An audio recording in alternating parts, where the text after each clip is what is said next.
Welcome to This Explainer. Okay, today we're looking at a story that honestly feels like it belongs in a movie. Seriously, we're talking about a generational talent, a kid who managed to conquer two entirely different sporting worlds. This is the unbelievable story of Kobe McDonald, the absolute hero of Mayo's New Horizon. So, let's dive right in. To really grasp the sheer magnitude of this whole thing, you've got to understand the number 75. We're talking about 75 incredibly heavy, grueling years of heartbreak.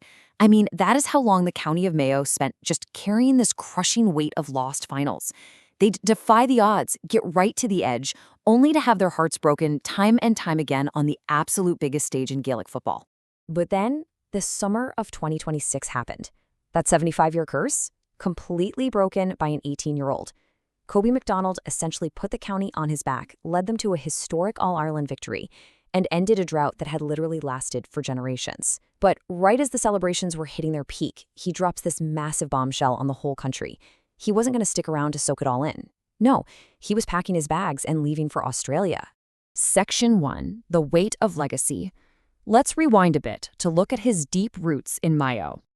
You know, to really understand Kobe, you have to look at his bloodline. Talk about a chip off the old block. The expectations on this young guy's shoulders were just sky high from day one. And why? Well, his father is none other than Ciaran McDonald, who is widely regarded as one of the greatest players to ever wear the green and red Mayo jersey. I mean, just imagine trying to carve out your own path with that kind of shadow looming over you. But here's the thing. He didn't just survive in his dad's shadow. He totally blew past all those expectations. Listen to this quote we pulled from the sources. The son of Ciaran McDonald lit up the Mayo championship. He scored 105 and picked up a Man of the Match award at just 17 years old. That's wild, right? He wasn't playing with any fear. He played with this breathtaking freedom that just reminded everyone of the all-time greats. He was scoring for fun, setting up his teammates, and literally dragging Mayo to heights the county hadn't seen in decades. And just pause to think about the sheer madness of his day-to-day reality right then.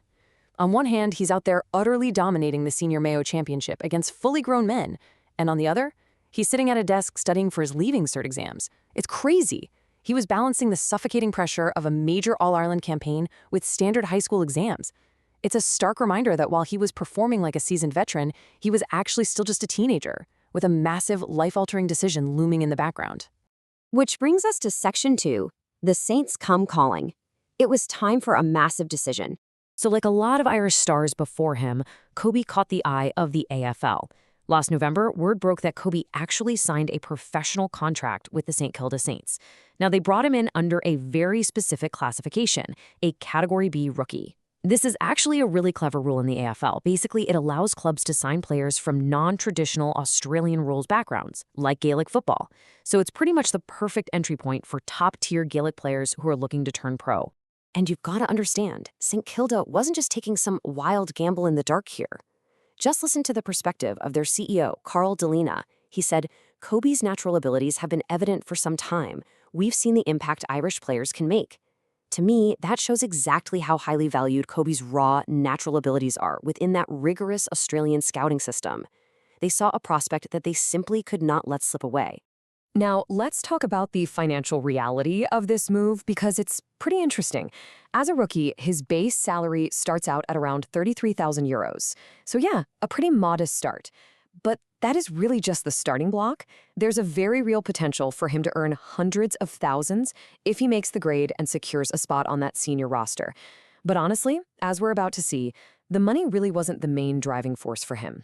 Mayo manager Andy Moran actually hit the nail on the head with this insight. He said it's the professional athlete point of view that is attractive to Kobe. You have the chance to go and do this for your life. And that's it, isn't it? It's about the lifestyle, the chance to dedicate every single waking hour to just being an athlete.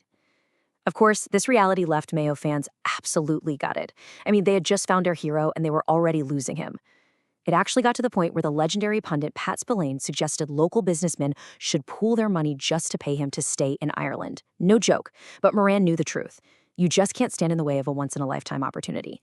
All right, Section 3, the grand finale, the 2026 All-Ireland Final.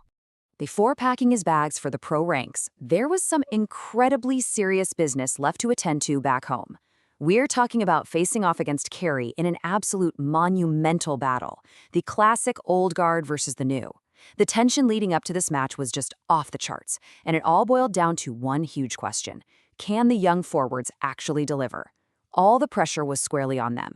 Even Kerry's legendary manager, Jack O'Connor, straight up admitted he was terrified of Mayo's young forwards, specifically singling out Kobe and his insanely dangerous teammate, Dara Byrne.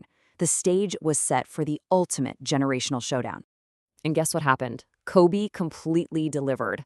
Mayo wins. That grueling 75-year drought was finally over. He hoisted the famous Sam Maguire Cup, cemented his name in absolute folklore, and basically conquered the entire GAA universe.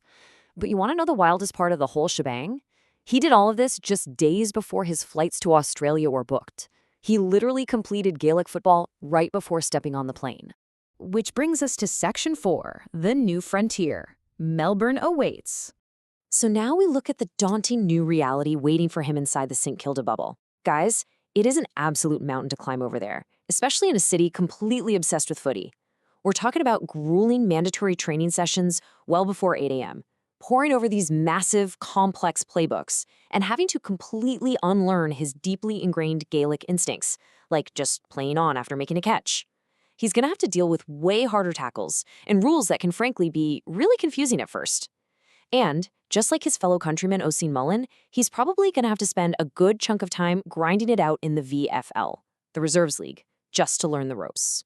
But despite that incredibly steep learning curve, you've got to remember two things here. First off, the Irish actually have a fantastic track record of adapting to the AFL. And second, and this is the most important piece of the puzzle, Kobe has the ultimate uncoachable trait, pure natural ability. You know, you can teach a player the rules, you can build up their physical conditioning in the gym, but you absolutely cannot coach the kind of innate, generational vision and athleticism that Kobe brings to the field every single time. And hey, for the Mayo faithful out there still nursing a broken heart over this, there's a pretty powerful lesson in patience and long-term legacy building here. Andy Moran actually went out of his way to deliberately leave the door open for a return, and he pointed straight to the Ciaran Kilkenny precedent. If you don't know, Kilkenny, the Dublin legend, he left for Australia, eventually decided to come back to Ireland, and then went on to win a staggering 8 All-Ireland titles. That path right there is acting as a massive beacon of hope for Mayo fans who are just praying this goodbye is really just a see you later. So what does this all mean for the future? It leaves us with one big lingering question. Will the hero of Mayo ever actually return home? Well, for now at least, the kid from Crossmolina has officially swapped the green of Mayo for the red, white, and black of St Kilda. He went from being a local prospect to a national protagonist, and now he's taking his talents straight to the world stage.